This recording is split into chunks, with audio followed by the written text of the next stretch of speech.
সুপ্রিয় দর্শক মন্ডলী এবং আমাদের ভালোবাসার ভাই বোনেরা, আসসালামু আলাইকুম। আজকে আমার সাথে একজন বিখ্যাত ব্যক্তি বসে আছেন, আমার খুব প্রিয় এবং পছন্দের একজন মানুষ, আপনাদের সুখ দুঃখের সাথে, যাকে আমরা ঢাকা শহরে এবং বাংলাদেশের বিভিন্ন প্রান্তে আনাচে কানাচে আপনাদের সমস্যা নিয়ে ছুটে যেতে দেখি।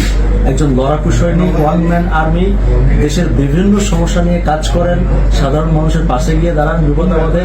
আমার খুব গর্ব লাগছে যে সেই ব্যক্তি, সেই মানুষটা আজকে আমার অফিসে এসেছে।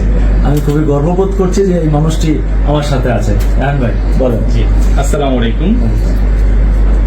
আশা করি সবাই ভালো আছেন। দেশ এবং বিদেশ থেকে যারাই আমাকে দেখছেন, প্রথমে একটি কথা বলবো যে সাংবাদিক পেশাটা হচ্ছে একটি মহান পেশা। আর আমি ব্যক্তিগতভাবে বলবো যে এই মহান পেশাটা যদি বাংলাদেশে উজ্জ্বলিত হয় বা প্রচারিত হয়, সেটা একমাত্র আইডল হচ্ছেন আলিয়াজ করিমন ভাই। যেটা আমার ব্যক্তিগত মতামত, আপনারা সাধারণ জনগণ মতামত দিবেন যে আমি ঠিক বলেছি কিনা। আর আজকে অত্যন্ত আনন্দের সাথে আমি জানাচ্ছি যে আমি দীর্ঘদিন ধরে, আপনারা দেখেছেন যে আমি খুবই একাচক, আমি একা কাজগুলা করি।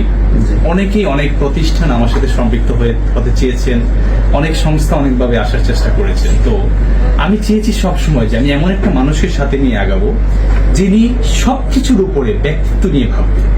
সেই ব্যক্তিত্বর জায়গা থেকে সেই মানুষটাকে আমি খুঁজে পেয়েছি এবং আপনাদের সাধারণ জনগণের উদ্দেশ্যে বলবো যে আমরা দুই ভাই যদি একসাথে মিলে কাজ করি, আপনাদের মতামত কি প্লিজ আপনারা আপনাদের কমেন্টের মাধ্যমে আমাদেরকে জানাবেন যে আমরা যদি একসাথে হয়ে কাজ করি কতটুকু সুফল বয়ে আনবে অথবা কতটুকু খারাপ হতে পারে, সেটা আপনারা একটু কমেন্টে জানাবেন, সেই আশা ব্যক্ত রাখছি। এবার আপনি কিছু বলি। সেটাই রায়হান ভাই, আসলে মূলত আমরা তো মানুষের জন্যই কাজ করি, আমাদের যারা দর্শক শ্রোতা আছেন আপনাদের জন্যই কাজ করি। আপনারাই আমাদেরকে বিখ্যাত বানিয়েছেন কিংবা মানুষের কাছে পরিচয় করিয়ে দিয়েছেন।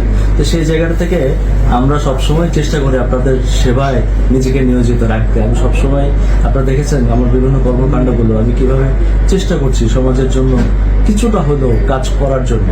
আর সেই জায়গাটায় আজকে আমি যদি এই ভাইকে কাছে পাই তাহলে আমার জন্য তো অনেক গর্বের, কিন্তু দর্শকদের মতামত ছাড়া তো আমরা কিছু করতে পারবো না। আপনারা কি মনে করেন যে এই মানুষটা আর আমরা যদি একত্রে কাজ করি সমাজের জন্য ভালো হবে নাকি খারাপ হবে? আপনাদের মতামত দিন এবং আপনাদের মতামত নিয়ে কিন্তু আমরা পরবর্তী প্ল্যান করবো। আমাদের অনেক বড় বড় প্ল্যান আছে, কিন্তু সবকিছু ডিপেন্ড করবে আপনাদের উপর যে আপনারা আসলে কি বলবেন। আপনাদের মতামতকে সবচাইতে গুরুত্ব দিব আমরা, এবং সেটাই করা হবে যেটা আপনাদের কাছ থেকে মতামত পাবেন, আপনারা যেটা জানাবেন।